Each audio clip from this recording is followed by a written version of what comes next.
જય માતાજી, જય મુગલ. હું તમારો અકાબા ગઢવી. અત્યારે હું પ્રોગ્રામમાંથી આવ્યો. રાતે 12 વાગે મને ખબર પડી કે આયર સમાજનો એક વ્યક્તિ અમારી મા ભગવતી સોનવેબાને ગાળું દેતો હોય એવો મેં વિડીયો જોયો. સવારના 7 વાગ્યા છે, જને જ મોઢામાં નાખ્યું નથી. હું જે કહેવા જઈ રહ્યો છું, કદાચ કોઈ કલાકાર આ બોલી જ નહીં શકે, કારણ કે એની માટે પાછી મરવાની તૈયાર રાખવી જોઈએ, તો જ આ બોલાય એમ. એટલે આયર સમાજ આની ખાસ નોંધ લેજો, અકાબા ગઢવીની.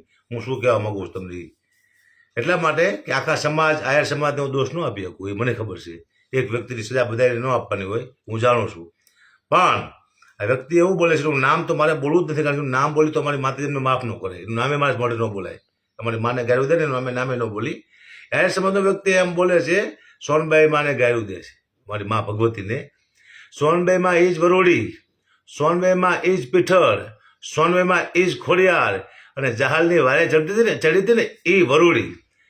તમારી આબરૂ રાખવા માટે ચાર દીકરી વારે ચડતી હોય અને તમે અમારી આબરૂમાંથી આવી જાઓ ભાઈ, તો આટલા બધા સમાજ, આખો સમાજને હું દોષી ન ઠરાવી શકું. પણ અહીંયા જે બેઠા તેમાંથી એક આયર ડાયર નહોતો, એક એવો બુદ્ધિશાળી આયર નહોતો જેના હૃદયમાં કૃષ્ણ વસતા એવો એક આયર નહોતો, જે કહી ન શકે કે આ ખોટું બોલી રહ્યો છું ભાઈ તું.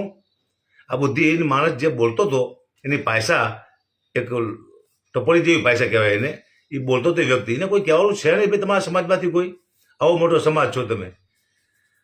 ચારને આપણને લૂંટી લેશે. શું ચાર તમે લૂંટી લીધા? પહેલા આપણે કહો તો, ચારને તમે ક્યારે લૂંટાઈ? પ્રોગ્રામમાં આવી ચાર અમને લૂંટી લેશે આપણે વખાણ કરીને. મેં 50 પ્રોગ્રામ કર્યા છે આયર સમાજના. કેટલા? 50. 2 લાખ રૂપિયા લેશે. કોઈ 25,000 રૂપિયા ઉપર આપ્યો નથી આવ્યો અમને. અમે લૂંટી લઈશી તમને. આ વ્યક્તિ આવું બોલતો, આખો સમાજ કોઈ તમે કહી ન હોય કે એને વ્યક્તિને કે આવો ચાર વિશે બોલાય નહીં. અને આનું કારણ શું છે? અમે ગઢવી કલાકાર તમારા વખાણ કર્યા ને ત્યારે તમે અમારી મા સુધી પહોંચ્યા ને ભાઈ. વખાણ કર્યા ત્યારે આ વ્યક્તિ તમારા સમાજનો, જે અમારી માને ગાળ્યું દે છે, તમારા વખાણ કર્યા ત્યારે ને. હું ગઢવી સમાજના કલાકારને કહું છું કે જો વિચારીને બોલજો ભાઈ. બધાને વિનંતી કરું છું, હાથ જોડીને, ગઢવી સમાજના કલાકારને, કે કોના વખાણ કરવા એ મહત્વનું બને છે. બધાના વખાણ ન કરાય. આ રાજપૂત સમાજ મને યાદ આવે છે. સ્ટેજ માથે મસ્કરીઓ કરી છે, રાજપૂત સમાજની હાંસી ઉડાવી છે મેં. ઘણા શબ્દ કીધા છે, એક શબ્દ કોઈ રાજપૂત સમાજ મારામાં બોલ્યો નથી. ઇજ્જત કરતા એ લોકો ઇજ્જત કરી શકે. તમે શરમ ન આવી આવું બોલતા? તમને કુળદેવી અમે આપી છે, તમે જેની પૂજા કરો છો ને, પીઠળ, વરુડી, ખોડિયાર, એ અમારી દીકરી છે. તમે એને ગાયું દેતા હોય તો એના ફળા છે ને પધરાઈ દેવાય, તમારે રખાય નહીં. કારણ કે જે માન ગાયું દે ને જે વ્યક્તિ, આ જે વ્યક્તિ બોલ્યો એના કુટુંબને હું કહું છું કે તમે જો કદાચ પૂજા કરતા હોય અમારી કુળદેવી, અમારી દીકરીની ચારની, તો એ ફળાને પધરાઈ દેજો. તમે લાયક નથી. જે માન તમે ગાયું દેતા હોય ને પૂજા ન કરે તમને. અમે તમને કુળદેવી આપી, તમે શું આપશો અમને ભાઈ? અમે તમને માં આપી, તમે અમને શું આપશો ચારણોને? તમે જીમ ફાયમ બોલો ચારણો વિશે. કોઈ આમ આ વ્યક્તિનો કોઈ સમજ, આખા સમાજમાં એક ડાયો માણસ નથી. એ તો જવા દો, એ તારે બોલ્યો ત્યારે જવા દો. બોલ્યા પછી એક વિડીયો આયરનો નથી આવતો કે આ ખોટું બોલ્યો છે એમ. તળાજાની ધરતી માથે અમારી માને કોઈ ગાયું દેતો હોય ચારણની, ભગવતીને, હું અહીંયા બેઠા બેઠા ચારણ સમાજની સાક્ષીએ કહું છું કે જીવીશ ત્યાં સુધી હું તળાજામાં કોઈ પ્રોગ્રામ નહીં કરું. અરે પ્રોગ્રામથી જવા વાત જાઓ તો મોગલ અમારે સાક્ષી રાખીને કહું છું, તળાજાનું કોઈ પાણી નહીં પીવું. જે ગામમાં અમારી માને ગાયું દે ને એને પાણી ન પીવાય. સમાજ જે આવેદનપત્ર આપે, જે નિર્ણય લે, મને ખબર નથી, પણ આનું રિઝલ્ટ અમારી મા તમને આપશો. અકાબા ગઢવી કહું છું, હાથમાં જો તારી પેઢી ભાઈ પૂરી ન થઈ જાય ને તો ધૂળ પડી અમારા ચારણોમાં. અને હું બધી દીકરીને કહું ચારણોની કે આયર સમાજનો જે વ્યક્તિ છે બોલ્યો છે એના માટે એક દીવો કરજો, એનું પતન થઈ જાય હાથ વરામાં. બધી દીકરીઓને કહું છું, એક દીવો એકવાર કરજો તમારી માતાજીને યાદ કરીને, એનું પતન થઈ જાય. કાલે કોઈ બોલે નહીં આપણે સામે આવી. શરમ જેવો છાંટો નથી કોઈનામાં. જીમ ફાર્મ તમે બોલી નાખો અમારી મા વિશે, આયુ વિશે. વખાણ કર્યા તમારા, મેં તો કોઈ કર્યા જ નથી, મારી વાત ન કરતો, પણ આ કર્યા સ્ટેજ માથે એનું ફળ ભોગવે છે. આ કલાકારોએ કર્યા ને સ્ટેજ માથે વખાણ, મોટા આસમાને ચડાયા તમને, તમારા ઇતિહાસો દોહરાવ્યા, એનો તમે ફળ આપ્યું ચારણોને.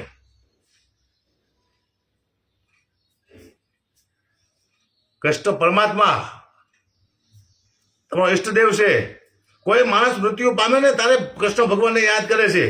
જ્યારે કૃષ્ણ પરમાત્મા જ્યારે પોતાના શરીરનો ત્યાગ કરતા ત્યારે ચારણોની ઉપાસના કરી હતી. 12મા સ્કંદમાં લખ્યું છે, ભાગવતમાં વાંચજો કોઈક દિવસ, તમને ખબર પડે ચારણો શું છે.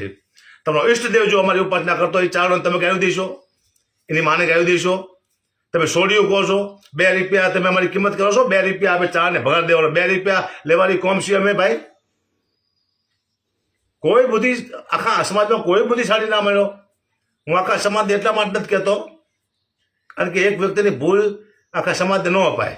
હું જાણું છું ઘણા બધા કલાકારો હોય છે, ઘણા ચાહણ હોય છે, આયર સમાજ ભાઈબંધી હોય છે, મિત્રતા હોય છે, ધંધા હોય છે, એટલે આખા સમાજમાં તિરાડ પડવા માટે અમે નથી માગતા. પણ આ વ્યક્તિને કોક ટકોર કરજો, એને યાદ અપાવજો ચાહણ શું છે ભાઈ. આટલો બુદ્ધિહીન માણસ આયર સમાજમાં છે આજે મને ખબર પડી ભાઈ. જેને બોલવાનો કોઈ સહેજ નથી, જેમ ફામ બોલી નાખે છે. અને બધા કલાકારને હું વિનંતી કરું છું, ગઢવી સમાજના કલાકારને કે મહેરબાની કરી હવે આજનો દિવસ ગઢવી થઈ જાય, એકવાર ગઢવી થઈ જાય જો નથી રહેવું આપણે કલાકાર. ઘરચું હાંકી લઈશું, ભેંસું ચાલ લઈશું ભાઈ. આમ નથી કરવું, જવા દો, બહુ કરી નાખ્યું. અને હું તો સમાજ માટે જેલમાં છું. હું હકાપા મળશે તો સમાજ માટે જ મરવાના, એ મને યાદ છે. એ મારો મોત ખબર છે. હું એટલે મને કોઈ પરવા જ નથી દુનિયાની. બાકી મારા સમાજ વિશે, મારી મા વિશે કોઈ બોલતો હોય છે અને મારા સમાજ વિશે હકાપા ગઢવી પહેલા બોલશે ને બોલશે. હું આખા રાતે આજ 12 વાગ્યા ત્યારે મારા પાસે વિડીયો આવ્યો. આટલા ટાઈમમાં એક આયર સમાજના એક વ્યક્તિએ એમ ન કીધું કે આ ખોટું બોલ્યો છે મારો વ્યક્તિ. ચાવણ તમે હાવ મામૂલી સમજી ગયા. રાજ ઉથલ પાથલ કરવાના દાખલા છે અમારા ચાવણોના. અમે જેને અમારે તમને મારવાની જરૂર નથી ભાઈ, તમને ગાયો દેવાની જરૂર નથી, કારણ કે અમારા લોહીમાં નથી અમે તમને ગાયો દી. અમે તમને ટૂંકા દેતા હોય તો શરમ આવે અમને. અમે તમને મામા કહેતા હતા, મોહર માથે કલંક લગાડવા, ભાઈ કોણ છે જરા સમજાવજો. મામા મામા મામા કરતા હતા. ભાણુભા આપણું પોતાનું છે, આ કંઈ લેવા નથી, કંઈ વાંધો નહીં. અને તમે કહો ગઢવી લૂંટી લે છે. શું ભાઈ તમને લૂંટ લીધા અમે? સમાજને હું કહું છું તમે આ વિદ્યાર્થી નોંધ લેજો. હલો, જે તમારા સમાજમાં જે વ્યક્તિ બોલ્યો તળાજામાં, એને તમે જરા એને સમજાવજો ભાઈ, યોગ્ય નથી. રાફડા સોના ન હોય ભાઈ, તળાજામાં બોલાય. આયર સમાજના વ્યક્તિને કહું છું, નાગણું હજી હોય, નાગણિયું હજી અમારા નેહડા સોના નથી. ચાહે શેરની દીકરી હોય, ચાહે નેહડાની દીકરી હોય, ચાલ નહીં, ચાહે ગામડાની હોય, એને હું વિનંતી કરું છું કે એકાદો દીવો તો તમારી માનું નામ લઈને કરજો કે આનું પતન થાય ને ખબર પડે. 7 વર્ષમાં ભાઈ તારી પેઢી પૂરી ન થઈ જાય તો અમે ચાલ મટી જઈ.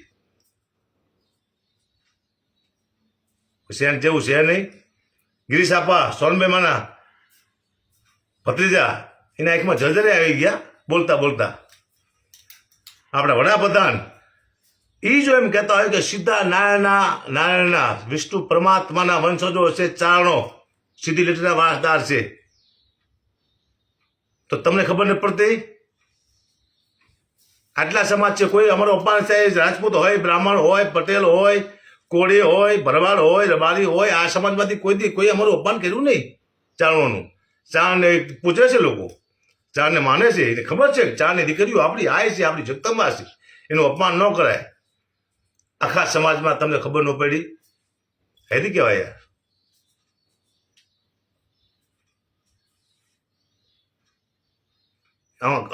યાર. મને એમ થાય છે કે અત્યારે હું છડી ઘાલ દઉં, મારા પેટમાં એવું મન થાય. અત્યારે થાય ને કે અમારી માને તમે ગાયું દીધી છે, છોડ્યું કીધી દીકરી હોય જગતા, એને સકાર લો ને સાહેબ તો તમારો ભાવ સુધરી જાય.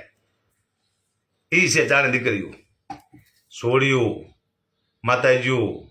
તમે જેમ ફાવે મા વિશે બોલી નાખો, થોડી તો મર્યાદા રાખો. તમે કયા કુળમાં જન્મા, તમારો ઈષ્ટદેવ કૃષ્ણ છે, તમારા આવા નામ હતા, એની માથે તમે પાણી ફેરી નાખ્યું 1 સેકન્ડમાં. આ ઓલા વ્યક્તિને હું કહી રહ્યો છું હાલમાં, કારણ કે હું તુકાવો નથી આપતો, કારણ કે મારા લોહીમાંથી તું કહેવાનું, એટલે તમે કહું છું ભાઈ. હું મામા તો હું હવે કહીશ નથી, તમે એટલા માટે કહું છું ભાઈ. આયર છો ને તો આયરને ખબર હોવી જોઈએ. તમને કોઈ કહેવાનું નથી. સમાજ હવે જે આવેદનપત્ર આપે કે જે સમાજ આનો નિર્ણય કરે, મને ખબર નથી શું સમાજ નિર્ણય કરવાનો છે આનો, પણ જીવનમાં બહુ મોટી ભૂલ કરી છે આયર સમાજના વ્યક્તિએ. એને સજા તો માતાજી આપશે ને આપશે. તે 7 વર્ષમાં પેઢીઓ પૂરી ન થાય ને તો અમે માતાજીને પૂજીને કામી છે. એટલે સમાજ, આયર સમાજ, આ મારા વિડીયોની ખાસ નોંધ લેજો.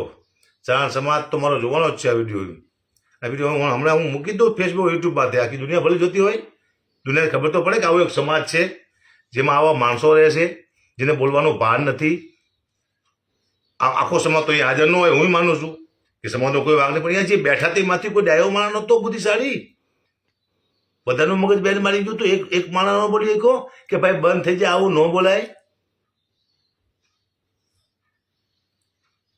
હવે તમે જાણો, માતાજી જાણે, પણ જે તમે આ કાર્ય કર્યું છે, જે તમે આ શબ્દ બોલ્યા છો, એનું પરિણામ તમને માતાજી આપશે આપશે આપશે. હાથ વાગે હકાબા ગઢવી બોલે છે, હાથ ત્વરામાં જો પેઢીઓ પૂરી ન થાય ને તો નકામો છે. જીવનમાં હું જીવિતતા સુધી તળાજાના પાદરમાં કોઈ દી પાણી નહીં પીવું કે કોઈ દી પ્રોગ્રામ નહીં કરું. અને જેથી હું તળાજામાં પ્રોગ્રામ કરી દીધી, મારા સમાજને કહું છું, મને બજાર વચ્ચે મારી નાખજો. હકાબા ગઢવી બોલ્યા પછી ફરતા નથી. અરે હાય હાય હાય, તમારા જેવા વ્યક્તિ આવું બોલે, બહુ બહુ એટલે બહુ દુઃખની વાત છે. જેને તમે મામાની ઉપમા આપી, મોરમાં ત્યાં કલંક ચડાવી દીધું. ભાઈ તમે તો ક્યાંથી આવ્યા છો ને, શબ્દમાં કોઈ શું બોલું ખબર નથી. હું તમારા ઈષ્ટદેવ વિશે અમે બોલશું તો તમે સહન કરી લેશો ખરા? ઈષ્ટદેવને તમારા અમે બે શબ્દ ખરાબ બોલી તમે સહન કરશો નહીં કરો તો અમને હક છે, અમારી મા વિશે તમે ના બોલ્યા કોઈ. અને હું કલાકાર છું જ નહીં, હું તો ચાણ છું, મારે ચાણ તરીકે દેવાનું છે, ચાણ તરીકે મરવાનું છે. પ્રોગ્રામ તો હું ઘંટીઓ આપશું, નહીં મળે તો પોય છે. અને આજે મારો પ્રોગ્રામ છે કચ્છમાં, અહીંયાથી આયર સમાધાન ગામડા છે, ત્યાંથી જ જવાનો છું. પહેલા આ વિડીયોમાં તમને એમ લાગે હવે જરાક ખોટું બોલ્યા છે તો મને પાછા ફોન કરજો. આયર સમાજને કહું છું, આ વિડીયોમાં એક પણ શબ્દ મારો ખોટો લાગે તો મને ફોન કરજો.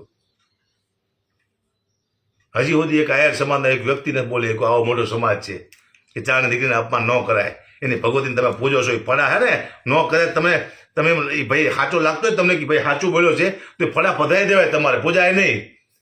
એ ગાયું છે ને સોનબેન નથી દીધી, તમે પૂજો છો, વરોડી છે, પીઠળ છે, ખોડિયા છે, એને ગાયું દીધી માની લીધું તમે. જય માતાજી, જય મોગલ, જય સોનબે માં.